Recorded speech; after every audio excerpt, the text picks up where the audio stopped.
feel about how you guys are playing right now? I mean, I think we're playing pretty well. Obviously, I think the thing that we keep talking about is there's a lot of room to get better, knowing what's ahead of us, certainly starting on Sunday. But, you know, you're in the middle of January, you're a third of the season to go, and you're still playing games that are important. And hopefully, as we all do, is try and get through January as best you can. And, you know, I think one more week, we're at the midpoint of the Big 12 season. And hopefully when the calendar turns to February, that there's important games there. So overall, I've been really pleased with a lot of the stuff we're doing, and finding ways to have levels of success, and not doing it the same way every night. It's just probably a tribute to them more than anything.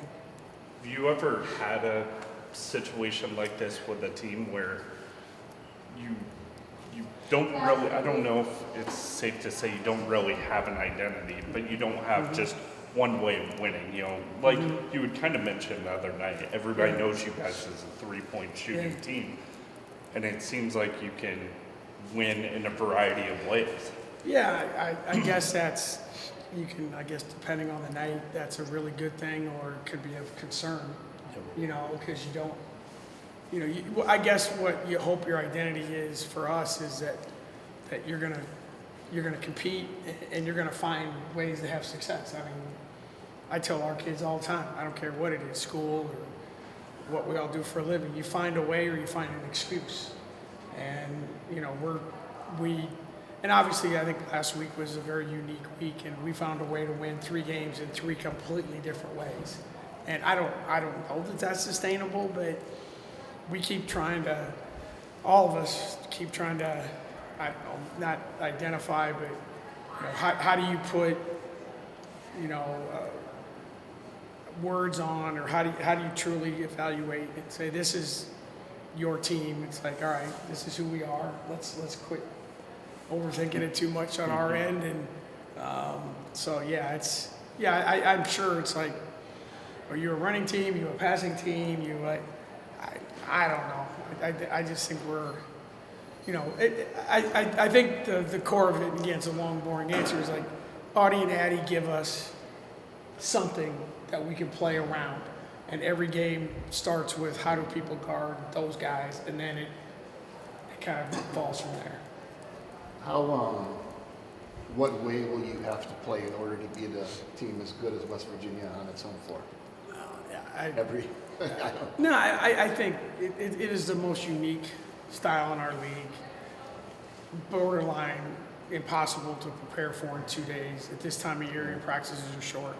Scout team hates it because all they do is just have to guard and press. And, I mean, the game's got to go your way a little bit, and I think it's odd that everyone wants to talk about your press offense, which it is, but it's harder to press if they're not scoring all the time. So it's kind of like, you know, live ball turnovers kill you, but if we can not turn the ball over and make them score in the half court, maybe. Yeah. You know, so it's a weird deal. And obviously they've played, I mean, their numbers at home are astonishing. I mean, it's ridiculous the way they are at home. You know, it'll be a tremendous challenge for sure. And, you know, it's one of those things where you get them one time and you get them on their court. And hopefully we can find a couple things to have some success against that pressure. After such a difficult stretch, we talked about the road trip and all that stuff. Did you feel like the 2 days off kind of gave this team a break that they needed? Yeah, well, I don't know exactly how much it helped, but there's no question, like, for everyone. You know, the mental part of it, the physical part of it, this time of year, I mean, we went 10 straight days. We had 4 games in 10 days, and now you take 2 days off, and now we start Sunday to Saturday, 3 games in a week. And like I said, I don't know who I pissed off at the Big 12 office, but they didn't give us any breaks on the schedule. But so we have to be smart about it. But yeah, I think it's the physical part of it is good too, but I just think the idea that when you wake up in the morning, and especially now, they're not in class, So it's not like, oh, I have to go to practice, or I have to, like, there is that, very similar to the holiday break, where really there's nothing to focus on, nothing to do. And our, like I said the other night, our strength and conditioning staff, our training staff, do a really good job of just making sure that we're handling the off day. You can't lay around either. You don't want them sleeping for 14 hours. You got to do something. And I thought we practiced really well today, so that was good. I mean, that's the number one thing is you worry when they have time off. Are they ready to go? And I thought we practiced well this morning. Well, and you brought it up after the game. You talked about everything that you've been through. Is this just the new reality of a 16-team coast-to-coast league? Is there a way to fix the schedule?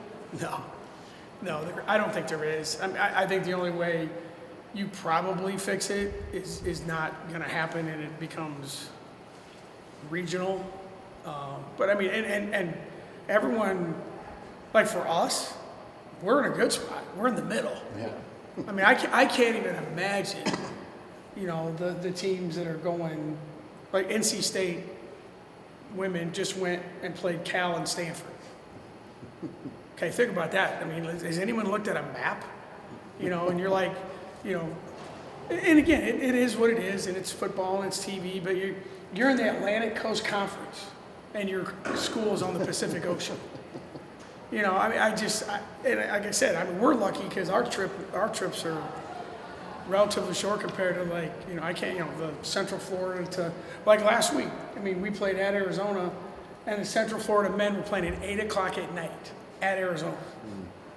I mean, I hope they made it to church the next day. It's just, I don't think there's a way to fix it. And I think that the issue, not the issue, but the difference is in football, it's one game a week, and it's not during the week. So like in basketball, I mean, you're going, like I said, I mean, the travel it's insane. But that's the world we live in, and it's not going backwards, I don't think, by any means. How valuable, I guess I would say, has rigging been, Yeah. given, the limited minutes for Fennelly? She kind of had baptism by fire, but now you're seeing her offense come to her a little bit. Just how would you describe just the way she's matured? I couldn't be more proud of her. I mean, really. I mean, she's in a really hard spot, and it's we always joke about it's a long way from Noblesville High School to the Big 12, and in that position, and everyone knows when she comes in the game. I mean, and the people she's playing against are athletic, and they're old, and they're physical, and she makes no excuses. She practices really, really hard. She wants to be good. She communicates. She does all the things that, again, it's not fair, but she does all the things that Emily Ryan did when she was a freshman. Mm-hmm. You come in, you're like, hey, this is, I'm a point guard. I'm a leader. I'm competitive. I'm not making excuses. But she's been put in a really unfair position, but has not complained 1 second about it. And I think I've said this to you guys before. The biggest tribute I would say to her about her is everyone trusts her.